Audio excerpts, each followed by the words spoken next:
Kita beralih ke informasi emiten pemirsa di mana PT Petrindo Jaya Kreasi Tbk atau Cuan bakal melakukan aksi korporasi berupa stock split dengan rasio 1:10, di mana rencana pemecahan saham tersebut telah memperoleh persetujuan prinsip dari Bursa Efek Indonesia.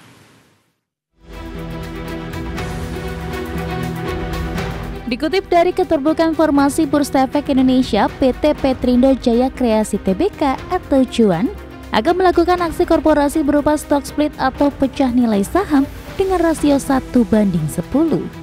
Saat ini perseroan hanya memiliki satu seri saham biasa dengan nilai nominal Rp200 per saham, sehingga dengan dilakukan stock split akan berubah menjadi Rp20 per saham. Direktur PT Petrindo Jaya Kreasi Tbk, Michelle mengatakan, setiap pemegang saham memiliki hak suara yang sama di mana satu saham memiliki satu hak suara. Sebelumnya jumlah saham yang ditempatkan dan disetor penuh perseroan sebanyak 112.418.900 lembar, sehingga nantinya akan berubah menjadi 11.241.890.000 lembar saham. Perseroan telah menyampaikan rencana pelaksanaan pemecahan saham kepada BEI dengan surat nomor 042 tahun 2015 tanggal 28 April 2025, dan rencana pemecahan saham tersebut telah melaporkan persetujuan prinsip dari Bursa Efek Indonesia. Untuk mendapat pengesahan dan persetujuan dari pemegang saham, perseroan akan menggelar RUPSLB di 30 Juni 2025. Tujuan dilaksanakan stock split ini agar harga saham menjadi lebih terjangkau bagi investor. Dengan demikian akan meningkatkan jumlah investor yang dapat melakukan transaksi atas saham perseroan. Di sisi lain, pemecahan nilai nominal saham tidak memiliki dampak negatif ke kondisi keuangan perseroan. Sesuai Peraturan Otoritas Jasa Keuangan Nomor 15 Tahun 2022, pelaksanaan pemecahan saham wajib dilakukan paling lambat 30 hari kalender setelah pelaksanaan RUPSLB. Dan berikut rencana stock split perseroan di 30 Juni 2025. Pengumuman hasil keputusan RUPSLB Rabu 2 Juli 2025, pengumuman jadwal dan tata cara stock split di Jumat 4 Juli 2025, akhir perdagangan saham dengan nilai nominal lama di pasar reguler Selasa 8 Juli 2025, mulai perdagangan dengan nilai nominal baru di pasar tunai Rabu 9 Juli 2025, mulai perdagangan saham dengan nilai nominal baru di pasar reguler dan pasar negosiasi Kamis 10 Juli 2025. Berbagai sumber, IDX Channel.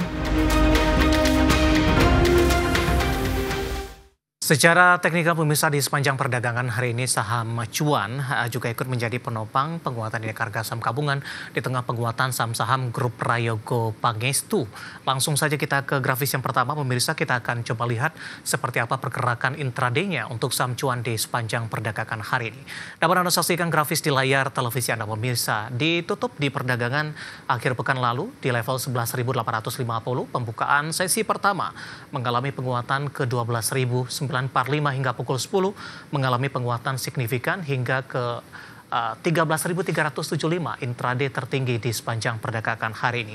Di penutupan sesi pertama penguatan lebih ke arah terbatas di 12.800 dan di level yang sama pembukaan sesi kedua. Saat ini saham Cuan menguat di 8,44% di level Rp12.850 per sahamnya. Langsung saja kita ke grafis selanjutnya, kita akan coba lihat pemirsa pergerakan saham Cuan dalam 6 bulan terakhir. Ke grafis selanjutnya di perdagangan awal tahun 2 Januari saham Cuan diperdagangkan di 11.800-an. 23 Januari mengalami penguatan signifikan ke 14.800, intraday tertinggi dalam 6 bulan terakhir. Februari mengalami koreksi yang cukup dalam, Maret di 7450, 9 April merupakan intraday terendah 4740 ketika trading halt terjadi dengan koreksi signifikan indeks harga saham gabungan pada saat itu. Di perdagangan Mei saham Cuan kembali melesat ke 11.675, pembukaan sesi kedua di 12.800, intraday hari ini sempat ke 13.375.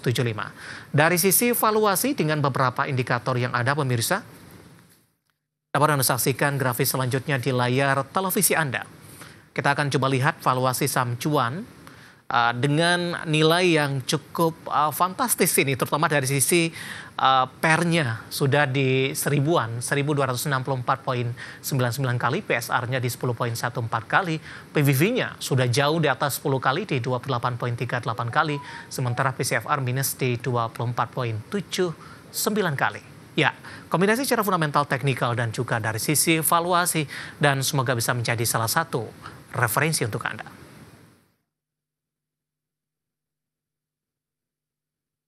Kita akan jeda kembali dan tetap di tempat Anda. Setelah ini kita akan review jalannya perdagangan di sepanjang hari ini, di mana indeks harga saham gabungan menguat di atas 1% pasca libur panjang akhir pekan. Kami akan segera kembali sesaat lagi.